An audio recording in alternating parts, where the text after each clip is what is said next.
नसलेल्या बोटाची गोष्ट. इन्स्पेक्टर दळवी चौकीत वर्तमानपत्र वाचत होते. बाकी काय तशी शांतता होती. PMI मते आणि हवालदार शिंदे गप्पा मारण्यात गुंतले होते. गाव तसे शांत होते. उगीचच कुठेतरी मारामाऱ्या, नवरा-बायकोची भांडणे, अशीच भांडणे पोलीस चौकीत यायची. दळवी बहुतेक सर्व भांडणे परस्पर मिटवून टाकायचे.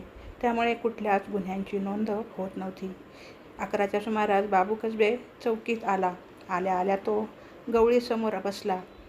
"साहेब, माझी कंप्लेंट लिहून घ्या." "बाबू ना? हजामलच्या पेढीवर काम करतोस ना?" "होय साहेब." "माझी कंप्लेंट लिहून घ्या." "काय झालं?" "कंप्लेंट द्यायला." "साहेब, माझी बायको बेपत्ता झाली आहे." "बायको बेपत्ता झाली? कशी? तू भांडलास असशील तिच्याशी. गेली असेल एखाद्या नातेवाईकाकडे." "नाही हो साहेब. दर 2 आठवडे ती माहेरी जाते. 12वीचे काही विषय राहिले आहेत. त्याचा अभ्यास करते. मैत्रिणीबरोबर म्हणून सांगते. मी आहे अंगठा बहादूर. मला तर काही कळत नाही." "बाबू, हे बघ बाबू, जरा तू तिच्या मित्रमैत्रिणींकडे चौकशी कर. आत्ता मी कंप्लेंट लिहून घेत नाही. माझी कंप्लेंट लिहून घ्या. उद्या माझी बायको मेली तर मी सरळ तुमच्यावर आरोप करीन." "बाबू, बरं, मग ते घ्या बाबूची कंप्लेंट लिहून." "बाबू बस." बाबू वीणाची माहिती सांगू लागला. वय 24 वर्ष. बायकोचं नाव वीणा बाबू कसबे. राहायचं ठिकाण 27 तेली गल्ली, खोली क्रमांक 24. बायकोला केव्हा पाहिली शेवटची? 18 सप्टेंबर सकाळी. "भांडून गेली का?" "नाही बुवा. स्वयंपाक केला, मला म्हणाली जेवून जा आणि गेली." "बरोबर कोणी होतं का?" "नाही. ती एकटीच जाते." "कुठे गेली?" "हुपरीला, तिच्या माहेरी." "माहेरी केव्हा पोहोचली?" "ती पोहोचली नाही. तिची बहीण पण काळजीत पडली आहे." "अंगावर कपडे काय होते?" "साहेब, गुलाबी साडी आणि लाल ब्लाऊज होता. केसांचा खोपा घातला होता." "दागिने घेऊन गेली का?" "अंगावरती ते नेहमी असतात तेवढेच होते. हातात बांगड्या, गळ्यातील साखळी आणि मंगळसूत्र."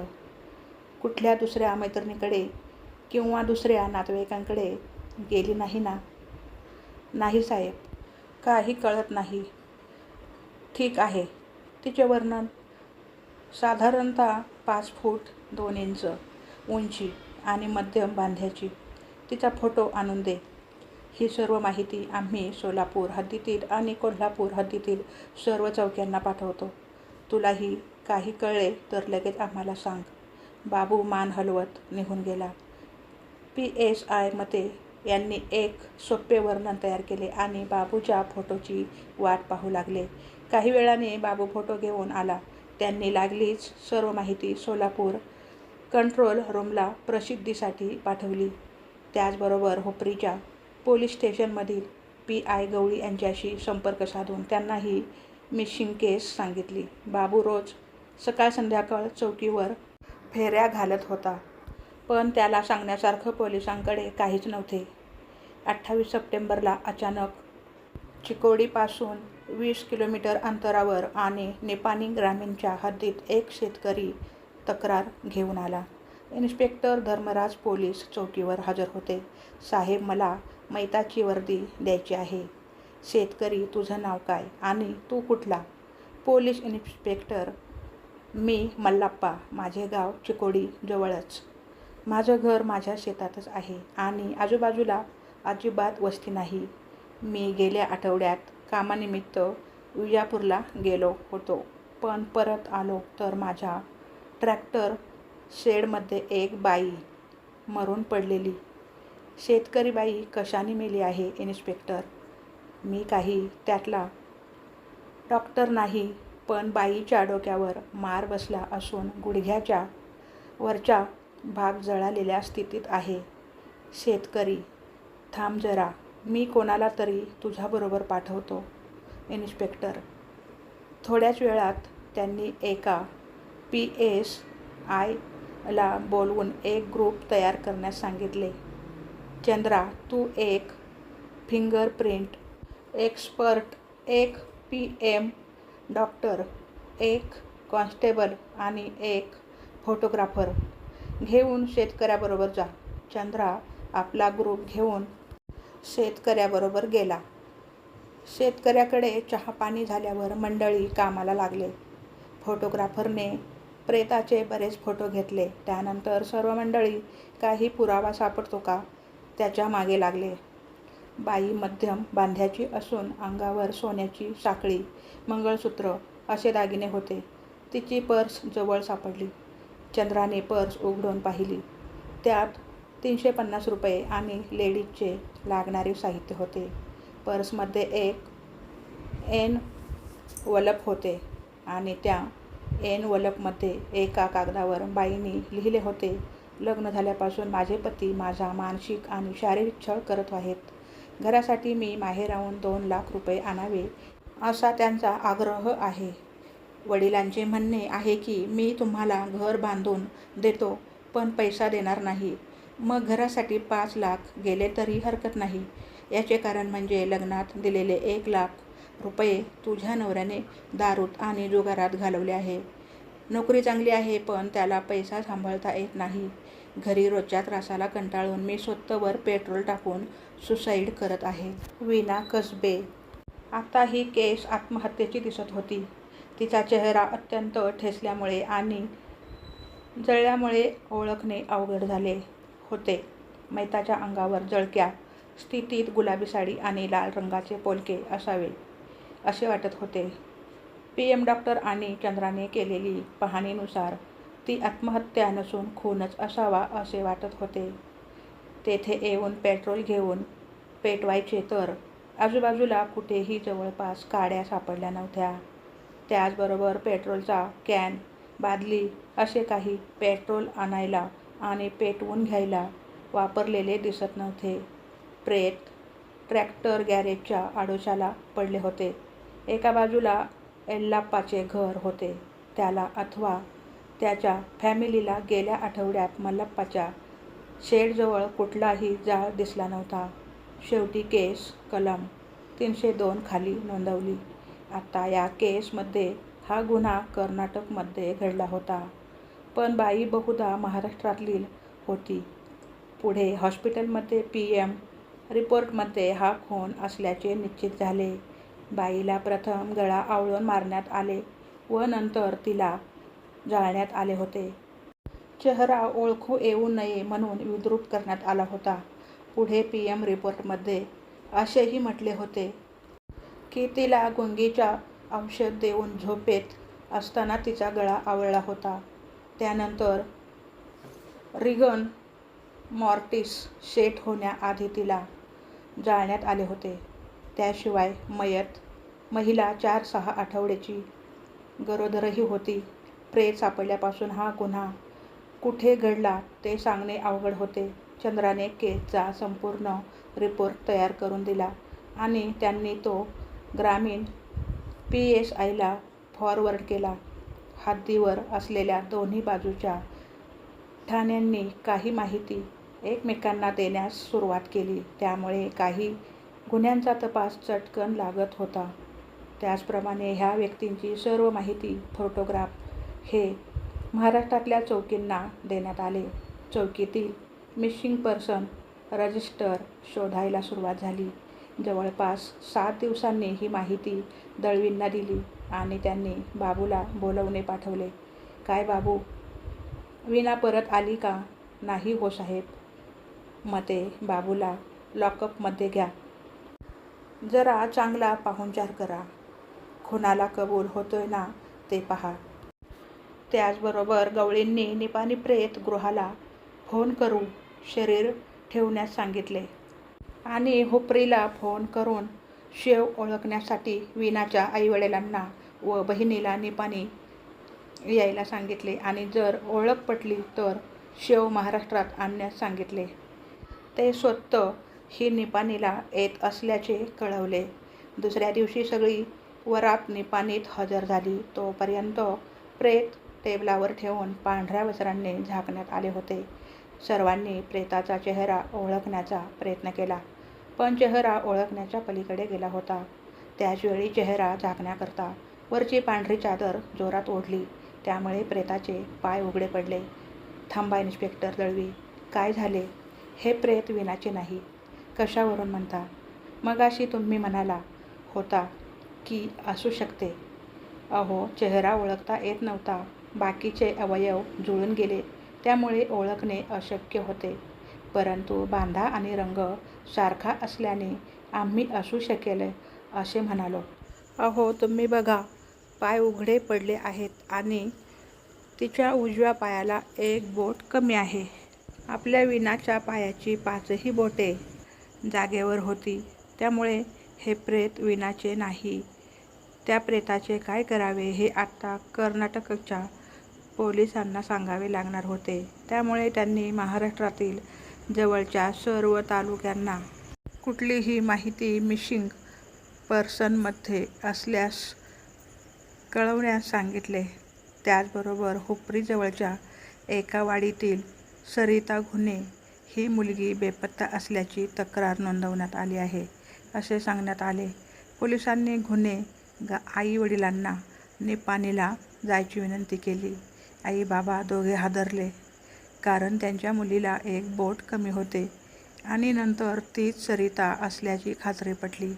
सर्व सोपस्कार झाल्यावर सरिताच्या प्रेताला अंत्यसंस्कार करिता आई-वडिलांच्या ताब्यात देण्यात आले. PM नोंदीप्रमाणे सरिता 4-6 आठवडे ची गर्भवती होती. अशा रीतीने बाबूच्या कंप्लेंटनंतर 1.5-2 महिन्यांनी त्यांची तक्रार आणि सरिता खून प्रकरण अडकून बसले होते. आता दळवीपुढे 2 पेंडिंग केसेस होत्या. एक म्हणजे मिसिंग पर्सन सरिता. तिचा खून झाल्याचे निश्चित झाल्याने त्याचा तपास करणे जरुरीचे होते. परंतु खून कर्नाटकमध्ये झाला असल्याने हा गुन्हा त्यांच्याकडे सुपूर्द करण्यात आला होता. वीणा बेपत्ता असल्याचा गुन्हा सध्या तरी महाराष्ट्र राज्यातच होता आणि ते प्रकरण गवळींना सोडवायचं होता. हे कोडे सोडवायचे कसे, हे गवळीपुढे आव्हान होते. अर्थातच ती स्वतःहून बेपत्ता झाली असल्यामुळे कोणताच गुन्हा घडलेला नव्हता. परंतु सध्या तरी ती मिसिंग पर्सन केस म्हणूनच FIR झालेली होती.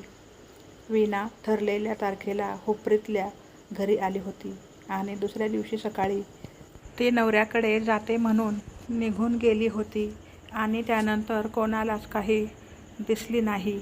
हा गुन्हा मिसिंग पर्सन फाईल क्लोज असा ठाव-ठिकाण नसल्यामुळे फाईल क्लोज करण्यात आली. बाबूंच्या पोलिसांकडे फेऱ्याही कमी झाल्या होत्या. आत्ता त्याला पोलिसांकडून मिसिंग पर्सन सापडत नाही असे सर्टिफिकेट पाहिजे होते. पण कायद्याने मिसिंग पर्सन 7 वर्षांनी मृत घोषित करता येतो. त्या अगोदर तो जिवंत आहे असे घोषित केले जाते. त्यामुळे बाबूची पंचाईत झाली होती. त्याला दुसरे लग्नही करता येत नव्हते. ऑक्टोबर 24 सरिताची केस शेवटी CBIकडे वर्ग करण्यात आली, कारण कलम 302 खाली केस नोंदली गेली होती. PM रिपोर्टमध्ये गुंगीचे औषध, गळा आवळून मारणे, डोक्यावर फटके मारून चेहरा विद्रूप करणे आणि शेवटी प्रेताला दुसरीकडे हलवणे असे बरेच आरोप नोंदले गेले होते. इन्स्पेक्टर केसकर यांनी गुन्ह्याच्या शोधासाठी सुरुवात महाराष्ट्रामधून केली. गावात त्यांनी चौकशीला सुरुवात केली. त्यावेळेस सरिता बरोबरच्या बऱ्याच मैत्रिणी सापडल्या. त्यात प्रामुख्याने बबली पुनामिया आणि राणी पाटील या होत्या. राणीचे तर सरिताच्या घरी जाणे येणे होते. दोघींच्या म्हणण्याप्रमाणे सरिताचे बऱ्याच मुलांशी जवळचे संबंध होते आणि ती त्यांच्याबरोबर कोल्हापूर, पन्हाळा अशा ठिकाणी फिरायला जायची. केसकरांनी ठरवले की हा गुन्हा महाराष्ट्रामध्ये घडला आहे आणि कर्नाटकच्या हद्दीत प्रेत टाकले आहे. या कामामध्ये केसकरांनी गवळींना बरोबर घ्यायचे ठरवले. दोघेही सरिताच्या घरी तपासणीसाठी गेले. सरिताच्या आई-वडिलांनी दोघांना सरिता प्रेत सापडण्यापूर्वी 4-5 दिवस अगोदर काही मुलांबरोबर बाहेर गेली होती असे मान्य केले. बहुतेक वेळेस ती 1-2 दिवसात परत येत असल्याने ती परत येऊन माळावर राहण्यास गेली असावी असे त्यांना वाटले. म्हणून त्यांनी हा मुद्दा पूर्वी गवळींना सांगितला नव्हता. जाताना ती लाल रंगाच्या गाडीतून गेल्याचे त्यांना आठवत होते. गाडीचा नंबर त्यांना माहीत नव्हता. अशी गाडी शोधणे अवघड होते, कारण गाडीचे रजिस्ट्रेशन कोल्हापूर किंवा इचलकरंजीमध्ये किंवा पुणे मुंबईमध्ये झाले असल्याची शक्यता होती. त्यांनी परत त्यांचे लक्ष राणीकडे आणि बबलीकडे केंद्रित केले. तरी त्यांचे कोण जवळचे मित्र होते त्यांची यादी केली. त्यात त्यांना पुनमिया यांची मुलगी जास्त खरी माहिती देत असल्याचे लक्षात आले. या मित्रांपैकी कोणत्या लाल गाड्या आहेत का? राणी म्हणून गेली की त्यांच्याकडे पण एक लाल i-20 आहे. तिचा भाऊ बंटी हा सरिताचा खास दोस्त पण आहे. 2-3 दिवसातच बंटी पाटलाला ताब्यात घेण्यात आले आणि पोलीस चौकशीस प्रारंभ झाला. त्याला बेसावध ठेवण्यासाठी केसकरांनी वीणा कसबे यांच्या खुनाचा आरोप त्याच्यावर ठेवला आणि बेसावध असताक्षणी सरिताच्या खुनाबद्दल त्याला विचारले. त्याच्या लाल गाडीतून त्याने सरिताला तिच्या घरून बाहेर फिरायला नेले होते. त्याचे पुरावे पण उपलब्ध आहेत असे म्हणताच तो चटपटला, पण नंतर त्याने ते कबूल केले व म्हणाला, हो, मी तिला आमच्या ज्योतिबा जवळच्या बंगल्यावर नेले होते, परंतु दुसऱ्या दिवशी संध्याकाळी गावात परत सोडले होते. केसकर आणि गवळींनी बंटीला सोबत घेऊन ज्योतिबाजवळ असलेल्या त्यांच्या बंगल्यात जायचे ठरवले. दोघेही मुद्दाम पूर्ण पोलीस ड्रेसमध्ये आणि 7-8 पोलिसांना बरोबर घेऊन एका जीप आणि एका निळ्या गाडीतून गेले. बंगल्यात पोहोचताच गवळींना बंटीबरोबर जीपमध्येच बसवून केसकर पुढे गेले. आतून त्यांचा केशर नावाचा गडी पुढे आला. केसकरांनी एका पोलिसाला इशारा करून केशरला बेड्या ठोकायच्या आज्ञा दिली. लांबूनच असे दिसत होते की बंटीलाही अटक होऊन एक पोलीस अधिकारी त्याच्याबरोबर बसला आहे. केशरला घोळात घेणे त्यामुळे केसकरांना अवघड नव्हते. बेड्या बघताच तो चटपटला. साहेब, मला बेड्या कशासाठी? ते कोर्टात गेल्यावर कळेलच, आणि नंतर तुला कोठडीत गेल्यावर टायरमध्ये घालू. हे ऐकून केशर रडायलाच लागला.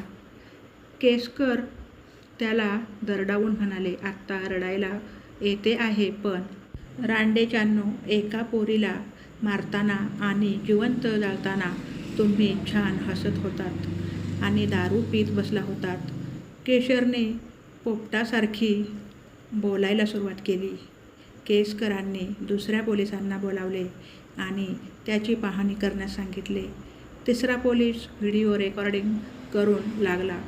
केसकर यांनी त्याला पूर्णपणे आरोप कबूल करायला लावला. त्यांनी सरिताला कशी विस्की पाजली, झोपायच्या गोळ्या कशा दिल्या आणि ती झोपल्यावर तिला बंटीने गळा दाबून कसे मारले, ती मेल्यावर केशरने तिच्या डोके कसे फोडले आणि नंतर परसात नेऊन तिच्या अंगावर पेट्रोल ओतून कसे जाळले याची माहिती दिली. केसकरांनी गवळींना खून केली. त्यांनी 2-3 पोलिसांना बोलवून बंटीच्या हातात बेड्या घातल्या आणि सरिताबद्दल विचारण्यास सुरुवात केली. गवळींनी बंटीला सांगितले की तिकडे केशर खुन्याची कबुली देत आहे आणि अर्थातच तो गुन्ह्याची जबाबदारी तुमच्यावर ढकलणार आहे. त्यापेक्षा तुमच्या बाजूची जबानी जर तुम्ही दिली तर तुम्ही वाचण्याचा संभव आहे. बंटी फारच घाबरला होता आणि त्याने हो म्हटले. त्याचीही जबानी व्हिडिओ रेकॉर्डिंग सुरू झाले. त्यांनी सरिताला कसे इथे आणले, तिला दिवस गेले ते सांगितले. कुठल्याही परिस्थितीत सरिताला गर्भपात नको होता आणि बंटीने तिच्याशी लग्न करावे अशी तिची मागणी होती. बऱ्याच वेळानंतर तिला जगातून नाहीसे करण्याचा विचार त्याच्या डोक्यात आला.